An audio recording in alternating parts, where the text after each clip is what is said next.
Here on Yahoo, Steve Cofield checking in with another juicy topic. I know you guys have enjoyed smashing anyone who dared to disagree with Joe Rogan on the judging issue. Adam Hill from the Las Vegas Review-Journal was at the fight. Hey, Adam, tell people what you tweeted right after the Nam Phan Leonard Garcia decision. I tweet so much, Steve, I don't remember. What what about who I thought won the fight? You were not that shocked that Garcia got the nod over Nam. Oh, not at all shocked. I mean, I understand the reaction because, you know, if you take the fight as a whole, in particular the second round, it was clear who won the fight. But that's not how you score fights. You know, we talked about this several times in the past, most notably, obviously, with the Machida Hua fight number 1 in L.A. You got to score each round individually and not think about what happened in the other rounds. And if you do that and think back clearly on it, the first round was a toss-up. No matter how you look at it, you know, even the CompuStrike numbers, which are pretty lopsided in fans' favor, it was 33-30 in the first round. That's pretty close, and you could certainly argue that Garcia landed the more power shots in that round. So how can you possibly have a problem giving the first round to Garcia? I mean, it's a toss-up either way. So you can't really fault the judges for going Garcia in the first round. The second round, easy to score. Garcia got dominated, and you know, the argument could be made there that it could be a 10-8, which is certainly true. But if you give it a 10-9 round, it's, you know, it clearly goes to Phan. And then you go to the third round, you know, Phan landed maybe crisper punches, but it looked to me like he was kind of conservative and sitting on his lead. Garcia was going all out, trying to get the win. You know, in retrospect, Phan probably should have won that round and won the fight, but I don't have a huge problem with Garcia winning that round. And therefore, you could argue that 2 rounds were toss-ups, and if you give them to Garcia, you can't really have that much of a problem with it. And that's how you get the win for Garcia. That's just how it went down.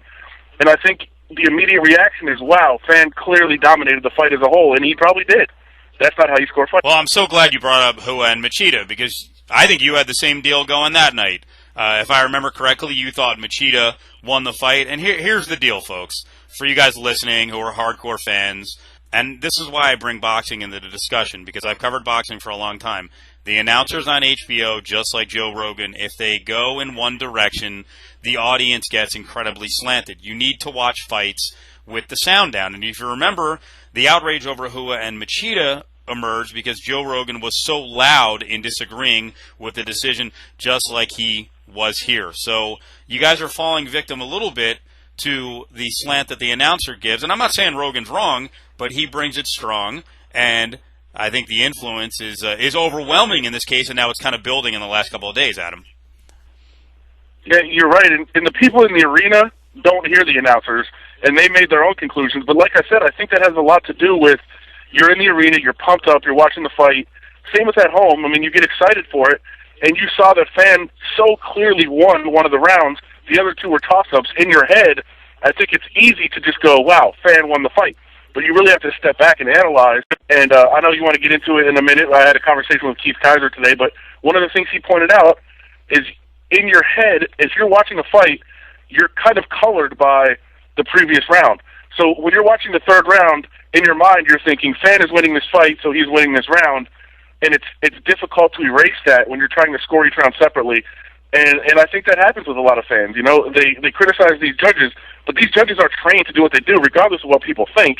I know you know, a lot of people say, oh, they just show up at the fights and they don't know what they're talking about. They're just boxing guys.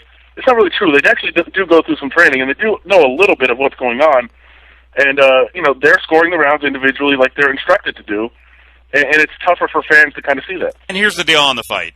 When I wrote it up, I called it an awful decision. I thought it was a bad decision. I thought Nam Phan won the fight. I thought Garcia got a gift.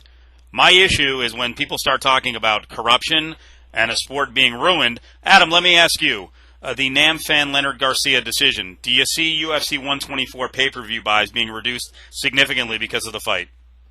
No, not at all. Okay. And you know, and in reality, the fact that Keith Kizer today got a bunch of emails, and the fact that I took a little bit of criticism on Twitter, I know nothing compared to what you've taken. People care, and caring means revenue. Yep. You know, it helps no matter what. If people are outraged, they're paying attention. You know, it's just like we talk about all the time. not to diverge, into too much of a tangent, but, Josh Koscheck is a villain, but guess what? That sells. Controversy sells either way. It's not going to ruin the sport that people get outraged about decisions. It just gets more people talking about it. How many people said they would never buy a fight again after Rua Machida? Go back even further. How many people said they'd never buy a fight after watching Bisping and Matt Hamill? And like you just said, by the way, a whole bunch of them did, and guess what? They're the same people complaining this week. Exactly. Because they're still watching. They're still watching the fights. Yeah. It's not going to change people's habits as far as watching fights. It can only, I'm not going to say it helps, but, to get controversy and to get people talking, that always helps. I also made a point about the casual fan. See, the people who read Cage Writer, read all the major blogs out there, God bless you. We need you. We love your passion. That's awesome. But I do a real radio show in Las Vegas. I do a daily sports talk show, 3 to 6 every day, with average sports fans. I could tomorrow ask 100 listeners to call in off the air, ask them, hey, did you hear about the Garcia fan decision? And I guarantee you out of 100, maybe 10 would know. And I think it would be less than that. And, those are the people who have pumped UFC pay-per-view buys up to 1 million, 1.3. We in the MMA community are such a minuscule part of this whole thing. I think we lose sight that, there's a big picture. I want to get to the Kizer conversation. So you have a story out today. Keith Kizer, you talked to him. And let's also put this in perspective. Again, that show probably got 1.1 million, 1.3 million viewers. How many people emailed Keith Kizer yesterday? The number I heard was 600. Wow, 600 people reacted when there was over 1 million people who were watching, huh? Yep. Interesting. A very small percentage. Yeah. Anyway, Keith Kizer has kind of fired back. First of all, Keith also thought, and Keith is the head of the Nevada State Athletic Commission. If you're listening to this, you know that. But Keith also thought it was a bad decision. What did he hear from the judges who scored it 29-28 for Garcia, who he disagreed with? Yeah, he told me that he makes it a practice to kind of go over things when there's controversy of any kind. He mentioned a recent boxing match where there were some discrepancies in the scores, and it's not like he just lets these scores go and says, "Okay, that's what you thought. Good job." He has conversations. He talks to the judges. What did you see? Why did you score it like this? And if he doesn't like the answer, the thought is the judge probably won't be working huge fights anymore. But he allows them to explain themselves, and what he said was the two judges that gave the third round to Garcia, as we said, the first round, I think, was a complete toss-up. If you're arguing that Fan clearly won the first round, I think you're a little over the top and not looking at it objectively. But he said in the third round, the two judges that gave it to Garcia thought that Fan kind of quit fighting for stretches, was kind of sitting back, being conservative, and way too passive, and Garcia kind of went for it the entire 5 minutes. You can disagree with that if you want, but that's their reasoning, and that's perfectly legitimate. That's how they saw the fight, and that's how they scored it. Two different judges on different sides of the cages coming to the same conclusion. So, you can have a problem with the way they scored it, but like you said, Rogan takes a shot at Kizer. Kizer felt the same way Rogan did. In the end, he thought it was clear that Fan won the fight, but he took the time to get the explanation and see what his judges were thinking, and I think he was satisfied with that answer. I like Joe Rogan. I think he does a great job. I think he's tremendous. I'm glad he sounds like a somewhat objective voice. He will call fights crappy. He doesn't sit there and kiss the ass of UFC if the fights are lousy. But I just think when you say that they need to clean house in terms of judging, do they need to improve? Of course they do. And it's ruining the sport. I think you sound kind of foolish in that case. I'm sorry. And let's be honest. Keith Kizer takes criticism in these kind of situations, but he is the first one to say, it's a constant battle. It's a work in progress. They're continuing to improve as much as they can, and they're working on it. I also had a conversation with Mark Ratner, and he was kind of saying the same thing. I sat down with him, and he said, "Listen, the sport is essentially less than 10 years old in this current form. It's going to take time. Boxing didn't have its, complete rules in place 10 years into it being a sport. They worked on it, and they're still working on it. It's still kind of a problem there. But MMA is so much newer. It's still so much of a work in progress, and they continue to look at things. Keith told me that there was, at least 6 different experimental scoring systems presented at a recent conference, trying to figure out what the best way to go about scoring is and improving scoring. And there was only one that they thought was even somewhat viable, and they're going to look at that in experimental role and maybe that'll be adopted in the future, and that's the half-point system, where you can score fights 10 to 9.5 or 10 to 8.5 in addition to 10-9 and 10-8, and that might be somewhat of improvement as far as allowing flexibility. If you don't quite think it's a 10-8, you can go 10-8.5. But these are the kind of things they're looking at. They know that there is still some issues. They don't think it's as bad as Rogan pointed out, but they're not like sitting back and saying, "Hey, we have the best system. We know what's going on." They're working on it. On the question of the sport being ruined, did you get any kind of reaction like that in your email with the newspaper? You cover the fight for the Las Vegas Review-Journal. You deal with a very casual audience. I mean, is that a notion that you agree with, that the sport is potentially being ruined because of judges missing on some fights? Absolutely not. And I think you pointed out the key thing. As a MMA writer for a newspaper, my audience is completely different than the audience that assembles at blogs and in these MMA websites after fights.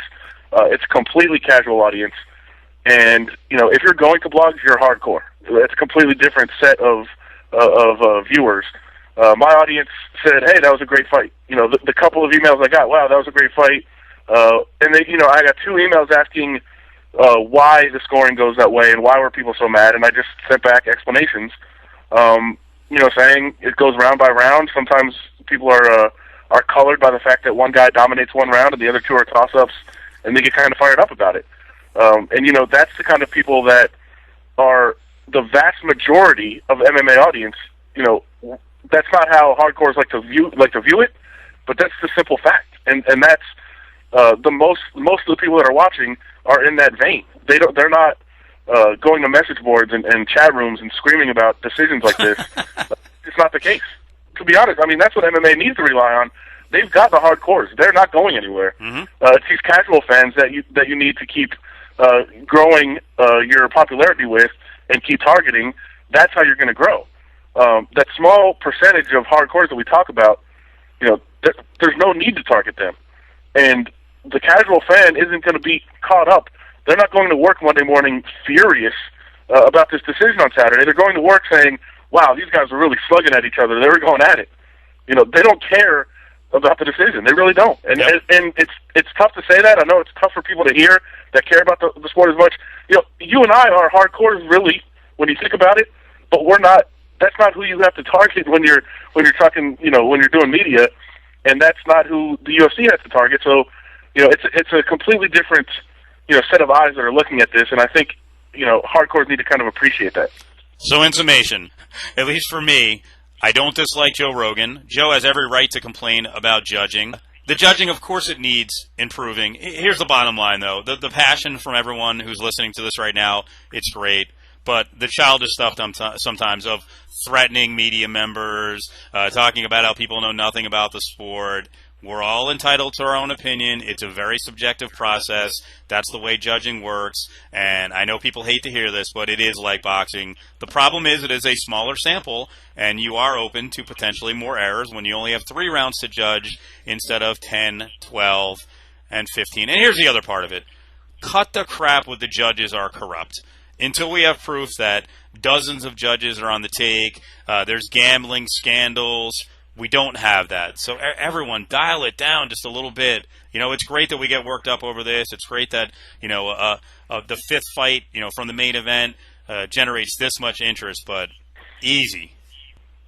It doesn't even make sense to me. Like, there's certain cases where people have said fights were fixed, and you look back and think about it and say, well, they would have fixed it the other way to help business.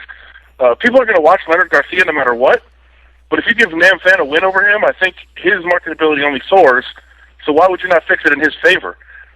Things like that are just crazy to me. And if you look, one step further, the betting numbers have not really matched up to anything that could be considered fixed. A lot of the times the action is completely one-sided the other way, so it kind of hurts Nevada in the sports books when the side wins that actually wins. So it's kind of crazy talk that either way you would even think that the fights are fixed or they're corrupt like that. Yep. Adam is on 720 KDWN in Las Vegas, and you hear the stream of his show every night at midnight Pacific. Yes, exactly. Thank you very much. And if you want to kill somebody on Twitter, kill me. And I say that only because I need the followers, so it's Adam Hill, LVRJ on Twitter. Go ahead and follow me and destroy me all you want for saying that I think Garcia maybe you could make an argument that he won the fight.